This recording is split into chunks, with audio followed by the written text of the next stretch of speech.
Assalamualaikum warahmatullahi wabarakatuh. Perkenalkan, nama saya Gina Rahmasari, NPM 120820200014 dari MM Eksekutif 55 Universitas Pajajaran. Hari ini saya akan presentasikan tentang Analyzing Fortress 5 versus Apple Inc. Apple Inc. atau yang lebih dikenal sebagai Apple adalah sebuah perusahaan yang bergerak di bidang teknologi terutama komputer. Apple didirikan oleh Steve Jobs dan Steve Wozniak pada tanggal 1 April 1976. Apple bermarkas di Cupertino, California, Amerika Serikat. Yang biasa kita ketahui, Apple adalah sebuah perusahaan teknologi yang bergerak di bidang smartphone, laptop, teknologi lainnya seperti aksesoris, MacBook, tablet mini, dan lain-lainnya. Seperti yang sudah dijelaskan tadi, berbagai macam-macam produk Apple sudah menemani kita selama ini seperti iPhone, iPad, Watch, Mac, aksesoris, dan TV. Untuk watch-nya sendiri adalah Apple Watch yang merupakan smartwatch yang dapat mengkompatibilisi dari kegiatan-kegiatan kita dalam satu hari. Untuk aksesorisnya sendiri juga sama, dia bisa bersinkronis dengan beberapa produk-produk Apple yang lainnya. Hari ini saya akan membahas tentang kekuatan Porter yang dapat bersaing dengan Apple Inc. Yang pertama adalah supplier power atau bargaining of supplier, selanjutnya adalah trade of substitute product, selanjutnya adalah bargaining power, selanjutnya ada trade of new entrants, selanjutnya ada rivalry, dan yang terakhir adalah other stakeholders. Kekuatan ini biasa dikenal dengan kekuatan forces 5+1 yang akan kita bahas satu persatu. Pembahasan yang pertama akan kita bahas adalah trade of new entrants, yang akan kita bahas dari 6 bagian yang akan kita bahas saat ini. Yang pertama adalah economic of scale, yang kedua adalah product differentiation, dilanjuti oleh capital requirement, selanjutnya adalah switching cost, lalu access to distribution channel, dan yang terakhir adalah regulasi. Untuk economic of scale, seperti yang kita ketahui, Apple terus meningkatkan produksinya sehubungan dengan peningkatan kebutuhan masyarakat terhadap smartphone. Saat ini, smartphone merupakan kebutuhan primer masyarakat yang selalu dibutuhkan setiap tahunnya. Sehingga atas hal tersebut, Apple terus berupaya untuk memberikan produksi yang kontinuitas sehingga dapat memenuhi produksi masyarakat akan smartphone tersebut. Yang kedua adalah IMF memproyeksikan ekonomi global sulit untuk membaik sehubungan dengan wabah COVID yang belum selesai. Hal ini menjadi ancaman kepada Apple dikarenakan untuk masyarakat dapat menangani kembalinya ekonomi global, sehingga masyarakat akan lebih berhati-hati untuk tidak konsumtif, sehingga produk Apple dapat tidak lagi menjadi kebutuhan primer untuk masyarakat, sehingga hal ini dapat menjadi ancaman oleh masyarakat. Yang kedua adalah product differentiation. Apple terus mengembangkan produk-produk baru seiring dengan berkembangnya teknologi, sehingga Apple tetap menjadi pemain unggul dibanding dengan pesaing-pesaingnya, dikarenakan Apple terus memberikan produk-produk yang berkontinuitas, produk-produk yang terus berkembang. Seperti yang akan datang, Apple berencana untuk menciptakan mobil tanpa supir atau yang dikenal dengan self-driving pada tahun 2024. Hal ini dapat membuktikan bahwa Apple terus berkembang tidak hanya pada satu lini produk, tapi dengan banyak lini produk, sehingga ini menjadi suatu kekuatan untuk Apple. Selain itu, Apple memiliki lebih dari 5 produk dengan teknologi berkembang sesuai dengan kebutuhan masyarakat. Selanjutnya, untuk trade of new entrants, yang ketiga adalah capital requirement. Sulit untuk pendatang baru masuk untuk bersaing dengan Apple dikarenakan Apple telah melakukan spending research and development tertinggi lebih dari 4,2 miliar US dollar pada tahun 2019 untuk tim Cook Doctrine untuk teknologi development, yaitu untuk mengembangkan produknya menjadi produk yang paling terbaik. Untuk ancaman selanjutnya adalah switching cost. Untuk switching cost sendiri, masyarakat yang telah menggunakan produk Apple dan merasa nyaman dan puas enggan untuk berpindah menjadi user smartphone lain, sehingga Apple memiliki kekuatan sendiri untuk hal ini dikarenakan loyalitas dan kepercayaan masyarakat terhadap produk Apple akan sulit tergantikan oleh produk-produk lain. Selanjutnya adalah distribution channel atau access to distribution channel. Dikarenakan perkembangan Apple yang sudah semakin maju dan Apple yang sudah memiliki nama di mata masyarakat, sehingga Apple sudah memiliki distributor yang sudah terpercaya. Sulit untuk pendatang baru dapat mengambil saluran distribusi tersebut, dikarenakan Apple sudah memiliki perjanjian tersendiri, kontrak tersendiri, sehingga hal ini menjadi ancaman kepada pendatang baru untuk dapat masuk menggantikan posisi tersebut. Dan yang terakhir adalah regulasi. Salah satu ancamannya Apple adalah pemerintah Republik Indonesia memberlakukan pemblokiran berbasis email terhadap ponsel ilegal yang tidak terdaftar izinnya berkaitan dengan pajak. Seperti yang kita ketahui, saat ini untuk ponsel masuk ke dalam Indonesia itu sangat sulit, sehingga mungkin dalam hal ini negara kita akan sedikit lebih tertinggal dibanding negara lain untuk perkembangan teknologinya, termasuk produk-produk Apple.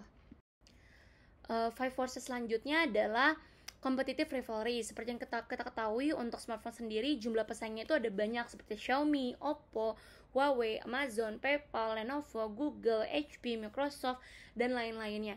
Semua produk yang awalnya hanya berjalan pada satu lini produk sekarang juga sudah mengembangkan dengan berbagai lini produk. Hal ini bisa dibandingkan dengan perbedaan kualitas. Apple memiliki kualitas produk yang lebih baik dibandingkan yang lainnya. Selain itu, umumnya produk-produk Apple memiliki sisi prestige tersendiri kepada penggunanya, sehingga hal ini menjadi suatu keunggulan untuk Apple.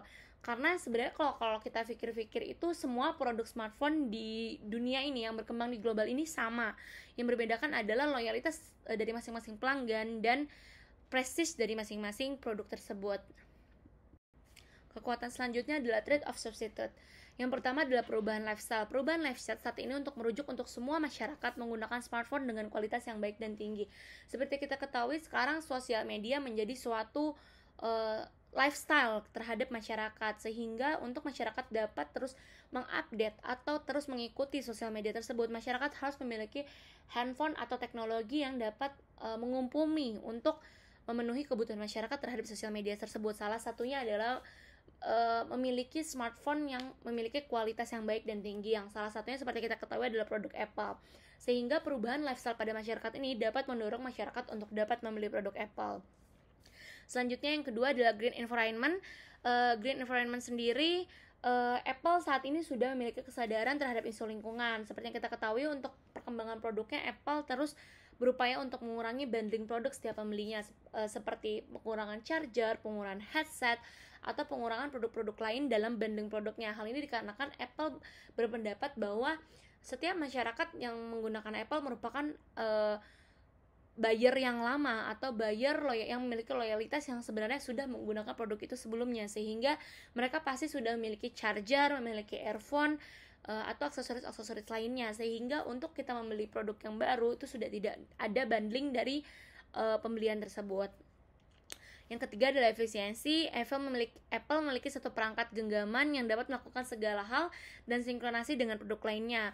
Seperti yang kita ketahui, saat ini Apple merupakan salah satu produk yang memiliki keuntungan dengan sinkronasi yang sangat baik dibanding dengan produk yang lainnya.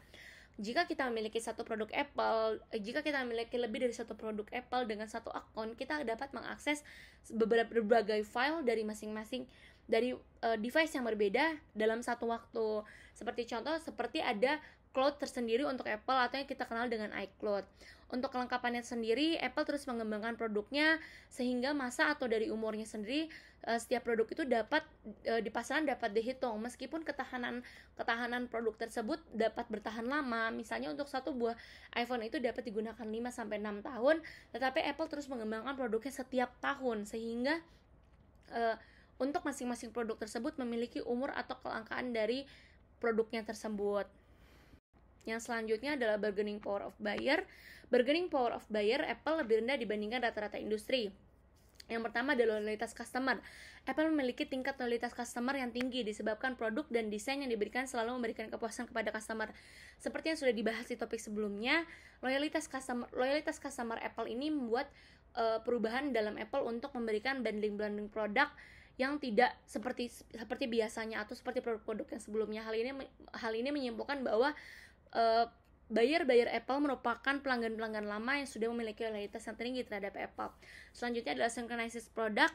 Apple memiliki produk yang dapat tersambung antara produk satu dengan produk yang lainnya. Selanjutnya adalah ketergantungan terhadap pelanggan. Apple tidak memiliki ketergantungan terhadap pelanggan dikarenakan tidak ada buyer yang menyumbang lebih dari 10% dari total penjualan. Selain itu, masing-masing buyer itu memiliki lini produknya masing-masing, karena Apple memiliki banyak produk sehingga tidak ada keterkaitan atau ketergantungan dengan buyer dengan satu produk tertentu, sehingga untuk bargaining powernya sendiri Apple lebih rendah jika dibandingkan dengan industri lainnya, dikarenakan satu lini produk yang sudah banyak dan tidak ketergantungan terhadap buyer dan loyalitas customer sendiri. Tahap selanjutnya adalah bargaining power of supplier. Apple tidak hanya memiliki satu pemasok atau grup pemasok sendiri. Hal ini dikarenakan Apple memiliki berbagai sumber untuk menciptakan produknya.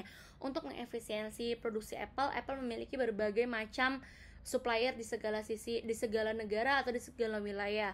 Umumnya Apple merupakan pelanggan utama terhadap suppliernya, sehingga Apple memiliki daya tawar atau bargaining power yang lebih kuat. Hal ini dikarenakan saat Apple memproduksi sebuah smartphone atau sebuah laptop, Apple akan melakukan penjualan yang banyak terhadap suppliernya, sehingga Apple merupakan buyer utama dari suppliernya. Sehingga kalau dapat kita simpulkan bahwa Apple memiliki bargaining power yang lebih tinggi dibandingkan suppliernya. Apple memiliki pemasok perusahaan teknologi multinasional yang memastikan pasokan bahan baku dan komponen untuk memenuhi kebutuhannya hingga jangka waktu 150 hari atau ketergantungan kesepakatan. Jadi Apple memiliki kontrak tersendiri, kesepakatan tersendiri dengan para suppliernya, sehingga untuk supply tersebut tidak dapat terkurangan. Namun yang membuat bargaining power of supplier Apple ini dapat sedikit berkurang yaitu untuk wilayah pemasok. Apple sangat bergantung kepada Cina. 45% dari supplier Apple itu berasal dari wilayah Cina, sehingga keterbatasan regulasi yang dapat membuat bargaining power of suppliernya Apple ini rendah. Kekuatan selanjutnya yang kita bahas adalah other stakeholders. Apple memiliki hubungan yang baik dengan stakeholder, baik melalui media tatap muka maupun website Apple. Situs web Apple atau www.apple.com memiliki banyak informasi yang dapat digunakan untuk berkomunikasi dengan pemangku kepentingannya, sehingga Apple akan terus memiliki hubungan yang erat dengan para pemangku kepentingannya atau pemegang sahamnya, sehingga segala regulasi, segala corporate action dan berbagai macam aksi-aksi yang akan dilakukan oleh Apple itu akan diketahui terlebih dahulu oleh pemegang sahamnya. Apple memiliki pemegang saham individu dan institusi. Beberapa pemegang saham institusional teratasnya adalah Vanguard Group, BlackRock Inc., dan Berkshire Hathaway Inc. Hal ini dapat menyebabkan bahwa other stakeholders Apple sendiri itu sangat tinggi, dikarenakan Apple memiliki berbagai pemegang saham itu berbentuk institusi atau pemegang saham terbesarnya itu salah satu grup atau berkelompok. Selain itu, untuk pembahasan other stakeholder sendiri, yang paling kita ketahui adalah pengaruh Steve Jobs atau pendiri Apple yang mempengaruhi kepercayaan Apple di mata masyarakat. Selain di mata masyarakat, hal ini juga sangat mempengaruhi di mata stakeholder kepada Apple, sehingga hal ini dapat terus menghantui Apple untuk melakukan segala aksi, segala corporate action atau segala kegiatan yang akan Apple lakukan atas hadirnya atau impact-nya dari Steve Jobs. Selanjutnya, dari pembahasan yang sudah kita bahas tadi, dari 5+1 5 forces Porter, dilakukan analisis kekuatan dalam industri bagi Apple Inc. Dari keenam forces tadi, kita mengurutkan dari bobotnya sendiri. Bobotnya sendiri itu dari yang paling penting itu 1 sampai yang tidak terpenting itu 0,0. Dari berbagai macam analisa kita tadi, seperti yang kita dapat simpulkan bahwa untuk Apple sendiri, bobot tertinggi ada pada bargaining power of supplier, selanjutnya diikuti oleh rivalry among, dan selanjutnya diikuti lagi oleh relative power of other stakeholders, lalu trade of new entrants, selanjutnya adalah trade of society product dan bargaining power. Untuk rating sendiri adalah bagaimana respon manajemen terhadap forces tersebut atau terhadap analisa tersebut di mata industri. Dari nilai yang paling penting itu 5 sampai yang tidak paling penting itu 1. Dari berbagai macam analisis tadi, kita menyimpulkan bahwa untuk trade of new entrant sendiri, bobot yang kita dapat adalah 0,15, dengan rating manajemen adalah 4,5, dengan value adalah low, dengan analisa yaitu sangat sulit untuk membangun bisnis yang dapat bersaing dengan Apple Inc. sehingga untuk pendatang baru dibutuhkan kapitalisasi tinggi dan kepercayaan masyarakat terhadap pendatang baru, sehingga dikategorikan untuk trade of new entrants pada Apple ini sendiri berkategori low. Selanjutnya ada rivalry among existing firms untuk bobot 0,25 dengan rating 3 dengan analisa yaitu tingkat persaingan antar kompetitor merupakan suatu hambatan yang sulit dikendalikan, karena hal ini dikarenakan kompetitor tentunya mengeluarkan modal besar untuk R&D maupun pemasaran, dan sampai saat ini Apple tidak dapat memantau secara langsung bagaimana perkembangan kompetitor tersebut, sehingga untuk analisis ini kita kategorikan dengan kategori high. Untuk trade of successful product bobotnya adalah 0,05 dengan rating 4 dengan analisanya yaitu Apple terus berorientasi terhadap pelayanan, tidak hanya terbatas pada produk, sehingga memahami kebutuhan inti pelanggan, tidak hanya sekedar keinginan manajemen saja. Sehingga dalam hal ini kami berpendapat bahwa untuk trade of successful product ini memiliki value low, atau Apple dapat menangani masalah ini atau tidak, bukan menjadi masalah yang sangat utama untuk Apple. Selanjutnya adalah bargaining power of buyer dengan bobot 0,05 dan rating 4 dengan analisis yaitu Apple terus memastikan kepuasan pelanggannya. Hal ini dikarenakan Apple terus mengembangkan produk-produk baru dalam R&D dan dengan terus konsisten. Seperti yang kita sudah bahas tadi, Apple terus mengembangkan lini produknya tidak hanya pada smartphone dan teknologi saja. Sehingga dalam hal ini kami mengkategorikannya dengan low. Dengan bargaining powernya of buyer-nya itu low dengan tingkat loyalitas customer yang sangat tinggi. Selanjutnya adalah bargaining of supplier dengan bobot 0,3 atau yang paling tinggi dengan rating 4 dikarenakan Apple membangun rantai pasokan yang efisien dengan banyak pemasok. Namun kebijakan daerah pemasok tersebut merupakan suatu hambatan yang dapat dialihkan dengan terus mengakses pemasok dengan lebih banyak wilayah. Nah, hal ini sangat sulit didapatkan karena Apple sudah memiliki perjanjian-perjanjian dengan supplier-supplier tersebut. Namun wilayah-wilayah supplier tersebut dapat menjadi salah satu masalah besar terhadap Apple, sehingga kami mengkategorikan bargaining power of supplier ini dengan kategori high.